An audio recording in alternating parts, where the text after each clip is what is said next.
Hey guys, it's Alex Martin again. I run the Sidewalk Science Center at the Bradenton Riverwalk, and I'm just kind of doing another little update about things, and just want to say some cool facts that I've been thinking about the last few days, especially with the full moon that just passed.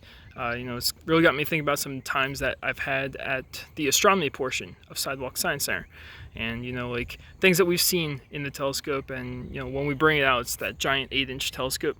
You might pass on the Riverwalk at the playground sometimes, but one of the cooler things, you can look at planets, you can look at certain stars, you can see some even binary and double, triple star systems, and even Andromeda's galaxy. But one of the cool things, if you're looking at the moon, is watching the moon move.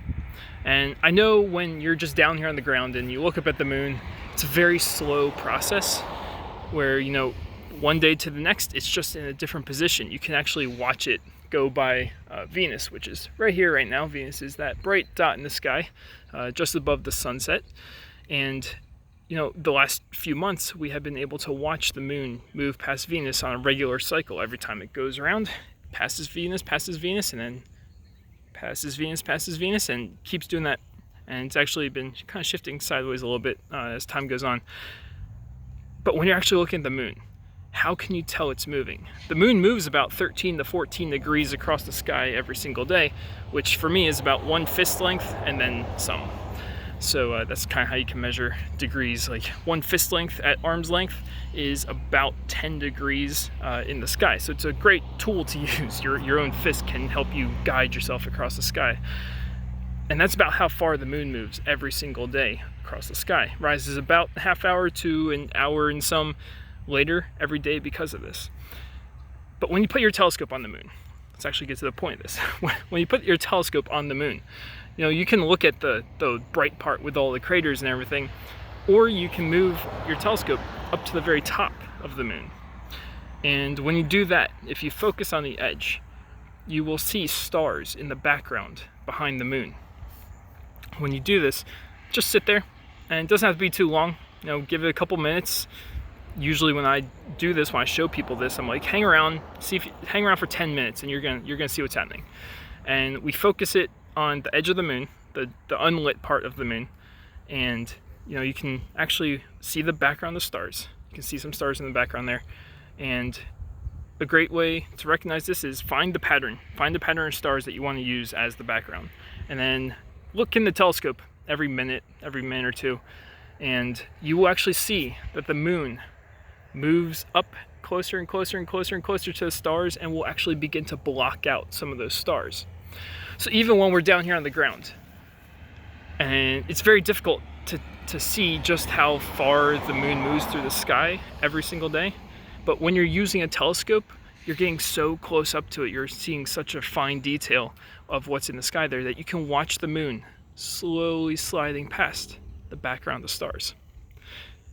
So if you have a telescope, and I know the moon is out in the middle of the night right now because it's past full moon, it's heading back around toward the sun, so maybe you have to give a couple more weeks, but test that out the next time the moon is in the evening and early nighttime sky to really see just how the moon moves through the sky, even when you can't perceive it without using a telescope.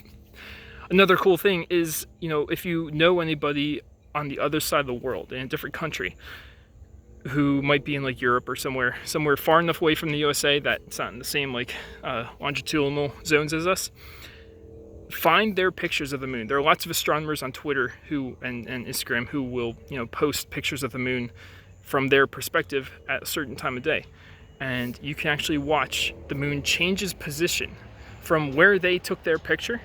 You can find that exact same spot of stars in the sky, and you'll see that here the moon is in a different spot than where it was even 4 hours before. So using different perspectives from people around the world to just see how far the moon is moving every single day is a really creative way to really keep an eye on the geometry of the moving cosmos. So if you have a telescope, I definitely encourage you to get it out and point at the moon. Stay up all night. We have the time right now. Stay up all night and point at the moon. Tonight's rising around 11 o'clock, I believe. Or if you can find Venus up there. Oh, the sprinklers are coming on. Gonna get wet. But if you can find Venus up there, which it's up there somewhere right about there.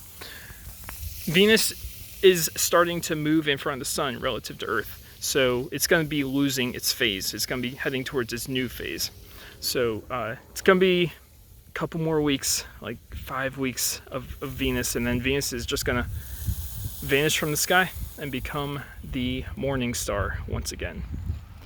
So I hope you're checking everything out. I hope you're staying engaged with science and staying engaged with everything around you. Again, if you ever want to do a virtual Sidewalk Science Center session, I will gladly do that for you, totally free of charge. Remember, I have educational kits and science fiction books that I sell on the website. You can find those on the store here on Facebook. And until my next video, I hope you guys have a great rest of your weekend. And for those of you who celebrate Easter, have a happy Easter. And to all our endeavors, because we have a future to create, I'm Alex Martin. See ya.